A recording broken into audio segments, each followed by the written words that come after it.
ఓయ్ మీసాల పిల్ల,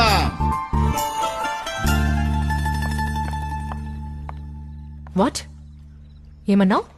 ఏదో తిట్టావు. మీసాల పిల్ల అన్నాను. అదేం తిట్టు కాదు. మా ఊళ్ళో కుర్రోళ్ళు పొగరుమూతి పిల్లని క్యూట్ గా మీసాల పిల్ల అని పిలుస్తారు.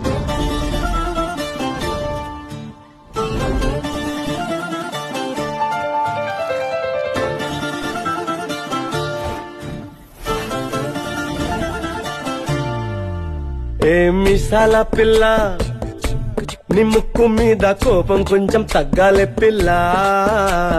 మీసాల పిల్ల, నీ ముక్కు మీద కోపం కొంచెం తగ్గాలే పిల్ల.